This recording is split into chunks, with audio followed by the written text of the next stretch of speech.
This show is brought to you by DF Studios Limited. Whether you're a business owner or entrepreneur, DF Studios will guide and assist you on the best ways to promote your brand digitally, in addition to creating visitor and customer generating content like blogs, social media posts, videos, and even podcasts like this one you're listening to right now. Visit dfstudiosltd.com or hit up info@dfstudiosltd.com for more info. All right, so let's talk about some Oscar films, right? I know there's been, some that I didn't get around to seeing, but these two in particular are really worth to check out, right? So I will start off with Living, right? This is a British film directed by Oliver Hermanus.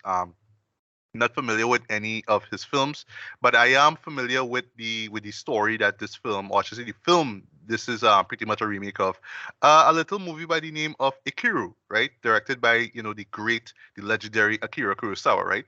So I'll confess Right. something here, right? I actually never watched Ikiru, right?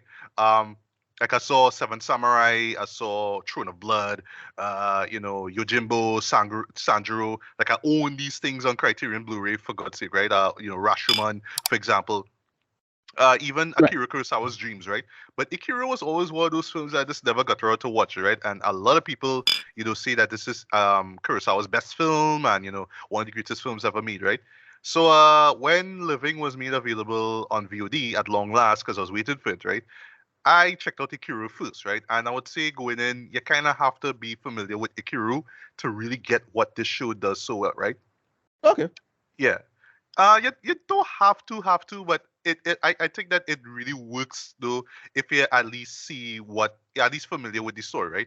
So what that film was about, Ikiru, right, was about this guy by the name of Kanji Watanabe, who is played by the great, and I've seen this, the great Takashi Shimura. He Nice. was in Seven Samurai. He was in Rashomon, right? Good. And he's this elderly man who learns that he has stomach cancer and he has 6 months to live, right? And he's pretty much in this shitty job, and he just feels like his life isn't going anywhere, right? But after hearing the news that he literally is about to die in like half a year, um, he finds it so difficult just trying to live the rest of his life out with purpose, right? But through some circumstances, through meeting some people, he kind of understand that look, like I have to make the change for myself. I have to start living life to the fullest. And yes, my time will come, but let me at least do something that people will remember me for, and that's exactly what he Right. does, right? And slight spoiler, what this show did actually very well, actually much to my surprise, is that at the third act, he dies. Like you would think a show Wow. like Okay. this would end with him dying, right? But no, like he dies at the end of the second act. Or I should say the second act kind of stops and then you see him dead, right? And you see some flashbacks involving how he spent his last days, right? But what they do with that moment is that you see a week and you see like his like co-workers there and they talking shit like, oh, he was just all about work and he was Right. just so lame and all that kind of stuff, right? And look at all these stuff that he doing. But then they really start to question why even with his little strength, was able to pull off this one thing. Well, in this case, was to create a playground, right? Right. Because there was this area which pretty much was had like unsanitary water and it was breeding mosquitoes, all that kind of stuff. So Right. yeah, he just decided to build this playground, right? And that leads, of course, to the film's most iconic shot. Even if you haven't seen, you probably saw it, where you see Kanji, on the swing and he's swinging by himself. Snow is falling and he's singing this really sentimental song that really means a lot to him. It is like one of the big scenes in the movie. Yeah, I'd see it for myself. Yeah, it's a marvelous scene, though, I must say, right? Nice. And yeah, pretty much when with him dying, just like, well, yeah, his legacy is something that you know um where kids could basically go and play in, right? So it's simple, but yeah, it just means so much to him, and you could really like as a whole, though, it's a very humanist film, right? It's not Yeah. like it's not overly melodramatic and oh my god, it sucks to die and all that kind of stuff. But it's just like, well, look, we all had to go, but eventually, eventually we all had to figure out, what we have to do with our time on Earth, right? And how Akira Kurosawa explored that was really good though. I will say this just a little slight nitpick before I get into Living Now. Um, it is a slow burn. It Right. it it has a lot of I don't want to say downtime, but a lot of drawn out moments. I would say, especially in that too, that which I felt was really drawn out, right? But you have to remember too, and you have to keep this in mind going into this film here, Living. It's a different directorial styles, different acting styles or whatnot. So Right. even how Takashi acts here is a lot different than how Bill Nighy does, right? Bill Nighy, sorry, does, right? Right. So just jumping into living now, and by the way, Ikiru means to live, so living, is living, right? That's Right. what it Right. means, Right. right? So, I mean, Yeah. it's basically a Western remake of this, right? Or is it a It is. continuation? It is. It is a Right. remake. This is a remake of it, right? Right. So it's kind of And like some samurai and Western movies. That whole back oh and forth. gosh, Magnificent Seven. Yeah, Right. it's Right. that. Yeah, it's that, right? And I actually got a Japanese screenwriter to do this one, man. Kazuyo, sorry, Ishiguro, right? And he's also Right. nominated for best adapted screenplay, right? And it's good that you have like a Japanese person working on set here, because yeah, it's the idea of taking those sensibilities, those Japanese sensibilities, and yeah, trying to adapt it into well British times, right? That's pretty much what it is, especially in the 50s, right, where this show is set, and that's a perfect Right. call because yeah, Ikiru was in 1952, and that pretty much was a Right. contemporary film, right? So it makes a lot of sense, right? So Right. yeah, Right. Right. Bill Nighy, sorry, plays Rodney Williams, right? He is this bureaucrat. He works at this county council in London, right? And yes, he learns that he has this cancer, right? Stomach cancer, right? And just like in the previous film, he doesn't bother to tell his son or his daughter-in-law about it, right? So he just kind of just withdraws some savings and just decides, here's what, I'm just gonna, just figure out what to do with my life before I go, right? Um, and like in the last film, he runs into a couple people, and he's pretty much trying to learn from them because, of course, they're younger than him. Why they live their life the way they do, why they're so spry, you know what I mean? Why they're so lively when it comes to how they go about their days, right? And yeah, essentially at the end of the day, it's a character piece. We're just looking at Rodney. We're just seeing just how he looks at these characters' lives and try to do the same thing for himself. And then, well, of course, as I say, not really a spoiler, but yeah, he passes away at the end of the second act now. And then what the third act is pretty much shows, similar to Ikiru, yeah, Right. what he was able to do with, the time he had left, right? And yes, it does involve building a playground as well, right?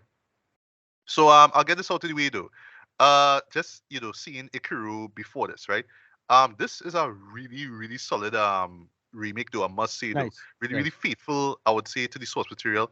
I like that the pace is a lot quicker here. But again, you have to attribute that to it's a different style. We're not doing it the way how Akira does. We have to do it in our way. And I do like the fact that they take slight creative liberties with this film, right? So though it's not a word for word, shot for shot remake for it, right? They Right. make it its own thing, but you do get some particular cues from the old film. So case in point, there's there's a particular toy that one of the characters that he meets, well, this former girl, this girl who we used to work for him, and then she move on to do something else. There's like you actually see that actual toy show up in a scene in this film here. I thought that was really nice. I just some key moments that pop up here or there that are from the original film as well, right? They do something really cool in the beginning, right? Where, well, because it is a period piece, right? It's set in 1953 now. They actually like do this opening title sequence, right? But I swear, like when you watch that, you swear you were watching some sort of like Michael Powell directed Technicolor film from England, right? It looked Right. so authentic, right down to the font and the size of it. That's all I'll say. It Nice one. looks so authentic. You swear you was watching a film from the early 50s. It was so spot on. I thought that was beautiful. That was brilliant how they did that, right? And also paying tribute to the old film, they actually stuck to a 4:3, Okay. format. You know what I mean? Nice one. I was Right. like, all right, okay, Oliver, all right, I see you, I see you.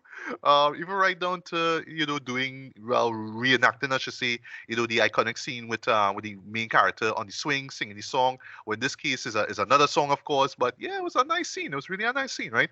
Um, Bill Nye is fantastic in this. I'm not really familiar with all of his like starring roles, right? Well, we've seen him in films in the past, right?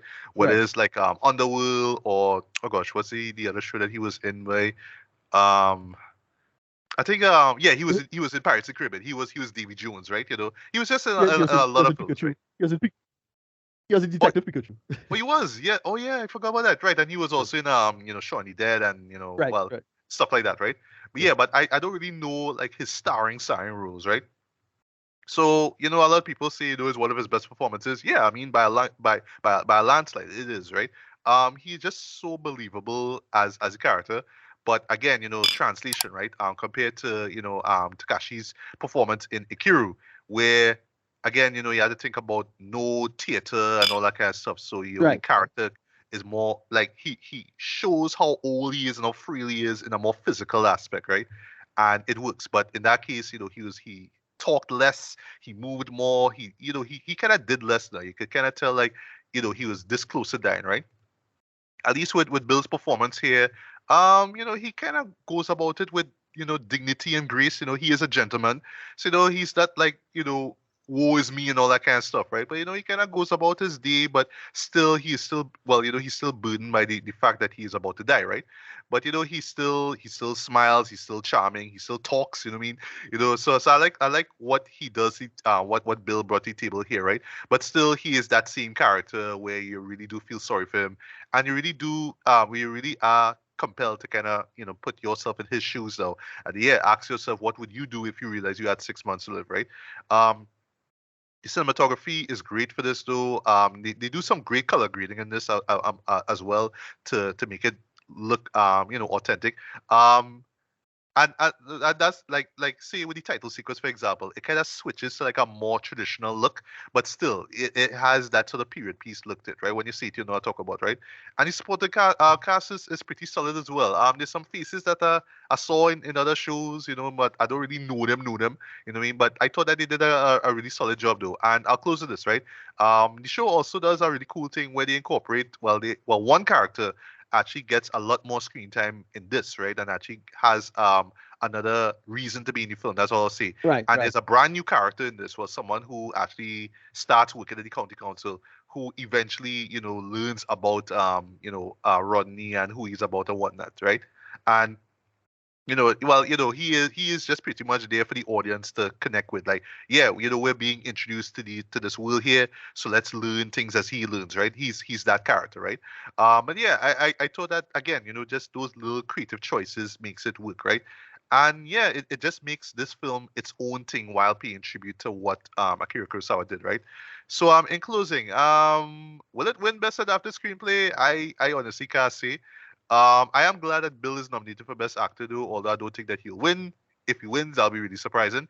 But that's not to say that there isn't anything worth to this, right? Because yes, the message is there. It's a strong one, it's a heartfelt one, and yes, Right. it is a very humanist film, right? But still, like the last film, even though this movie runs way shorter, it is still a slow burn, right? So if you're kind of just wanting to move quickly and you just don't like extended scenes of dialogue, then yeah, I probably won't see it. Yeah, I imagine you're probably not gonna care for this, right? But if you're willing to stick it out and you have the patience, you're just willing to sit through a story that is very endearing and warm and just pure, yeah, you will enjoy living, right? So for me, I'm gonna give this a light 4 out of 5, man. I really enjoy this, man.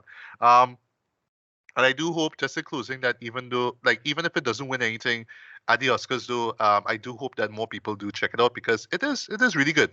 You could tell it came from the heart, though, and just again, it's a really faithful remake to the original film, though. But I just love the fact that it does its own thing and makes it very distinct, man. So yeah, I will wholeheartedly recommend checking out Living, but it wouldn't hurt if you check out Ikiru. Not so much to compare the two, but because Ikiru is just such a great movie. And I'll close with this, right?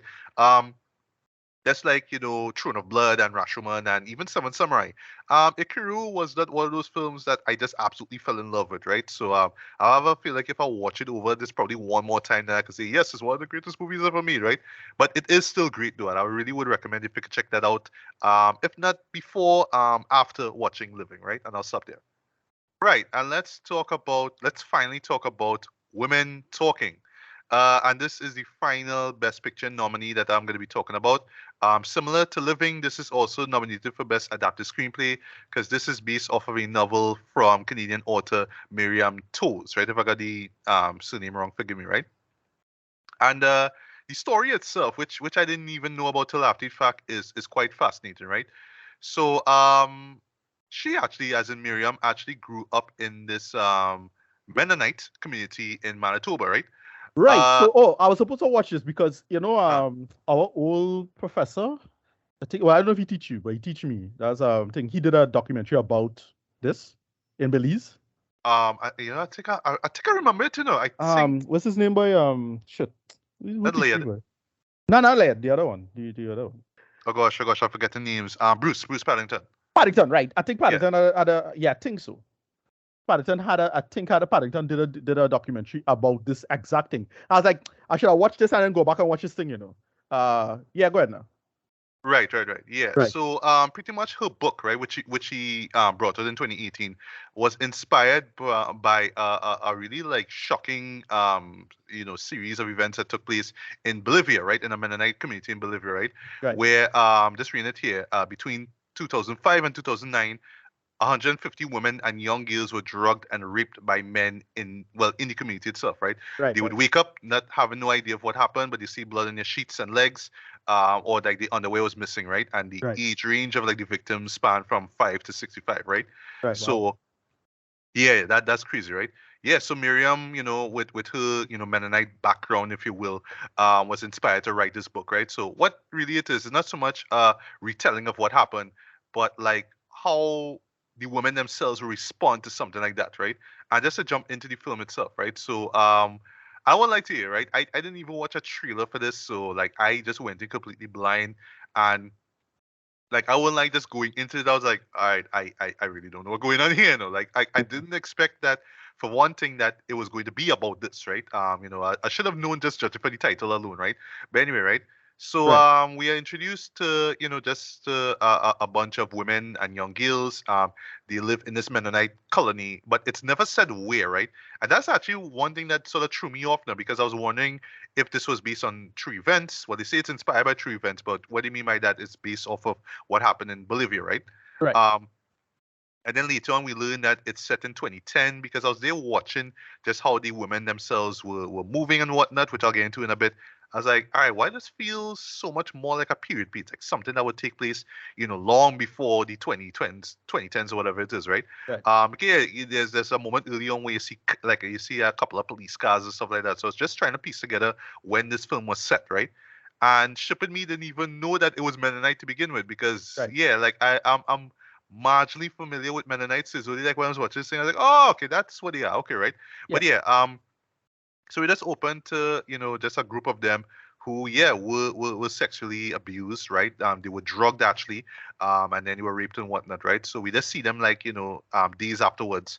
We see a shot of like the perpetrators being captured, and one of the women like violently attacks at one of the guys, right? I think it's because either like she was married to him or it's just like Oh somebody wow. that she knows. Yeah, like yeah, even a guy, yeah, even one of the women's husband was involved in that shit. Right. It was that crazy, right? So yeah, the women themselves are like, all right, well, we have to do something about this, right? They occasionally meet up in this barn, and they just well, basically the thing is that well, all the men in the community go on to put up bail for the guys who were arrested, right? So in the meantime, the women they're waiting, right? But what they doing now, they just pretty much saying, all right, we have three options right now: do nothing, stay and fight, or leave the community. Yeah. And they debate this. They're talking about what they should do. Some people think, some of the women think, all right, we should stay. Some people say stay and fight, like the woman who attacked the guy earlier on that I mentioned before, or leave the community, right? But pretty much everybody agree doing nothing has not helped, right? Right. Because yes, I mean what happened there is messed up, and something should be done about it, right? And then from there, it's just pretty much, yeah, women talking, right? Like as the title says, right? Right. But really, what you get is just this multi-character piece, right? So you're seeing just these different women. They pretty much have the same viewpoints and whatnot when it comes to religion, when it comes to womanhood, but there are differences between them, right? Just slight differences, right? Well, I can So yeah, you imagine would understand. generational there. So yeah. Yes, generational. Because yeah, there are a few elderly women there, a few young, well, two young girls, one of whom actually narrates the story, and yeah, there's the mother who I mentioned. Well, the wife who I mentioned before.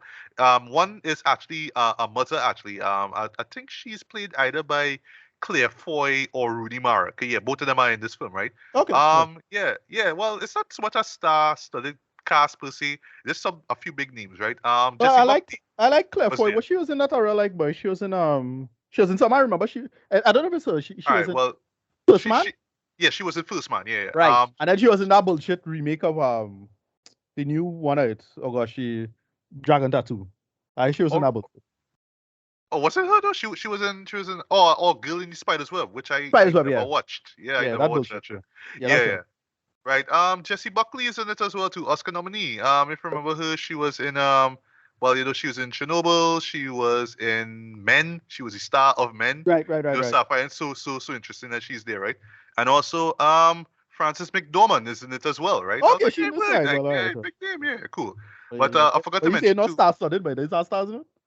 Yeah, well, it's not a lot of stars, but Okay, they're not okay, stars, see, right? yeah, see, And also there's well, okay, I should mention too, one of the guys. Well, he was this like this university student. Now he teaches the boys at the community, right? His name is August. He's played right, by Wishaw. I was like, hey, yeah, I know you too, bro. I knew you from a couple of British films almost a scene years ago.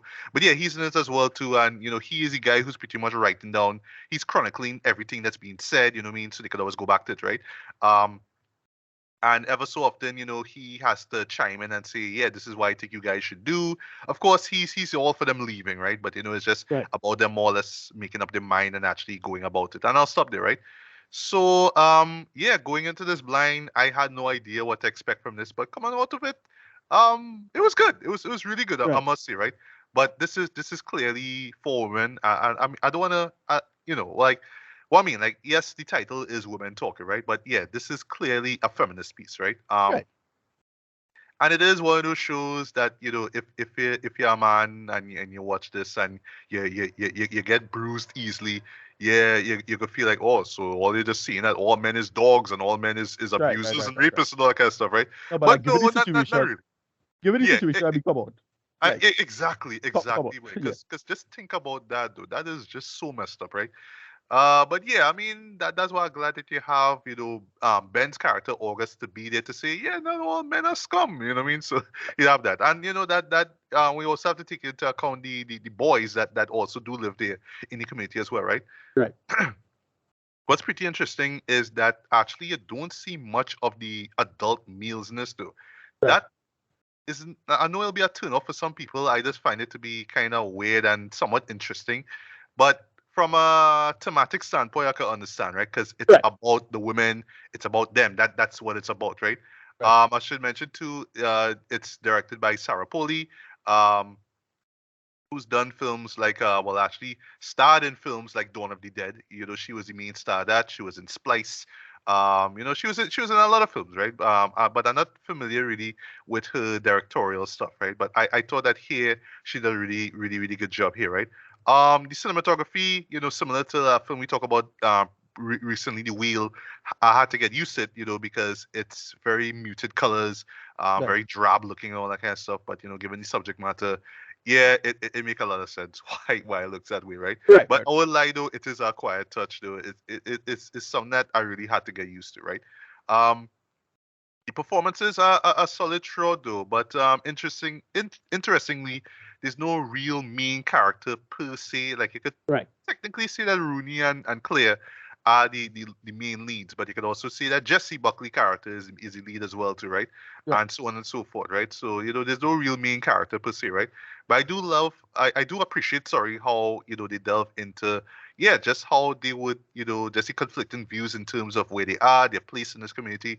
Also religion. They touch a lot on religion here, not right, to a cynical degree like how the wheel was, but more like, all right, right, right. well, Yeah, should we forgive them for all the stuff that they did to us? yeah, That kind of it's stuff. still so part of the worldview now that it can't hard to escape from. Right, I get it.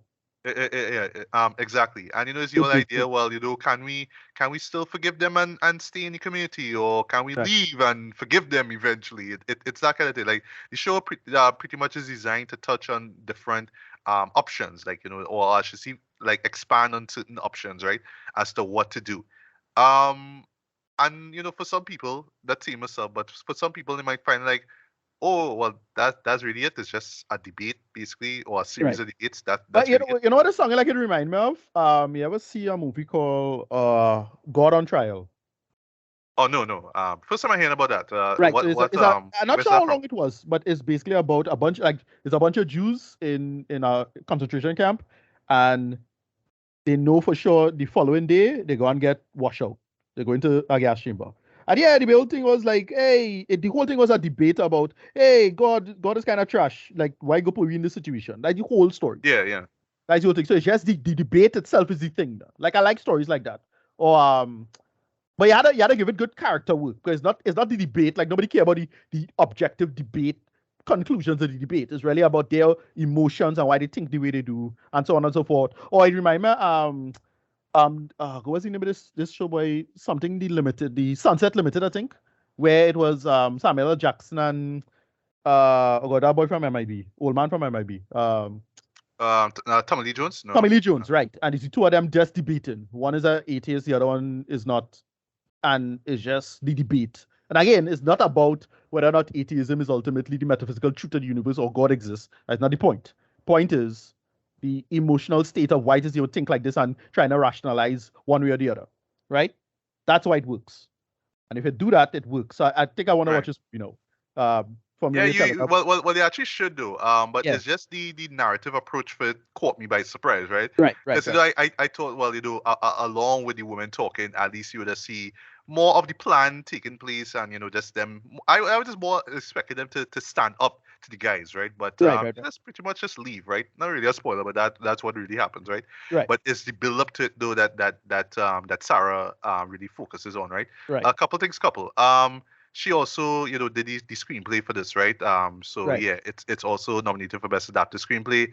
It could win, I guess, but then again, I'm Okay. not familiar with the source material. So, but the way how it's structured though, from the narration, which right off the gate remind me like a Terrence Malick film, like say Days of Heaven, for example. Right. You Right. can see some Terrence Malick worship here or there with some of the visuals, like say like a cornfield or the narration, all that kind of stuff. That's Terrence Malick stuff, right?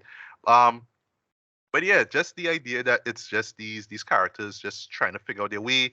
Yeah, it's a really intriguing, perspective now. But it Nice. works for what it is, right?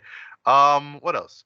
McGill, Hilda Guanadotir actually did the score for this, right? Okay. She actually, well, last time we spoke about her was for her work on Ta, right? Right. Right. Yeah. Yeah, which she did a great job with that, right? Here, it's a really solid score here, right? But I would say that there are a few moments that border on creepy and eerie, Right. and Right. I'll say that they involve blood because it's women, right? So Yeah. I Yeah. don't say because it's women, right? But because it's a feminist piece, and they do incorporate moments involving blood. That's all I'll say, right? So Right. Right. Right. Right. if you know, you know, right? Um, so, but overall, even though I was not over the moon with this film, I could see why it got a lot of praise. I could see why it was nominated for Best Picture as well too. Because yes, while I wasn't sure where the movie was going and I didn't know that it was this, to be honest, it's just the heart that's in it, though the characterization is in it, and this is strong message, right? This idea of protest, but it's non-violent protests. Right. Yeah, it totally works, and I mean, of course, it's just so relevant in today's climate, right? But yeah, I could see why it was nominated for best picture, right? But similar to Living, I honestly don't see this winning. If it does, I'll be like, oh Right. wow, okay, wow, all right. But I honestly do think that there are stronger contenders on this on that in that category there, right? Right. Right. But still, for what it is, it's a solid film, right? So similar to Living, I'm also gonna give this a light 4 out of 5 stars, man. Nice. It's not gonna be for everyone though. Again, similar to Living, it's a Oh slow yes. burn. Look, it's a Yeah, charge stop. You know where you're going. exactly. Especially if you're going blind, you kind of can't go in blind. You don't know where you're going into. Yeah, Yeah. exactly. So for me, it's just like, all right, like me trying to piece together what's going on. And then when it actually clicks, I was like, oh, okay, that's what it's gonna be. Okay. Right. And Right. then knowing that, yeah, I pretty much enjoyed everything else that happened afterwards, right? Again, like I say, if your minds get bruised by statements about how men is dogs or whatnot, yeah, you're not gonna like this show at all, right? But Right. it's primarily for a female audience, and that's understandable. That makes a lot of sense, right? Right. And the message is strong, the characterization is strong as well, direction is strong as well, right? But yeah, I would say check it out. But again, you just had to know what you're getting with, right? What you're getting yourself into with this film, right? And if you know that, then yeah, I imagine you will appreciate the show for what it is. Yeah. Cool.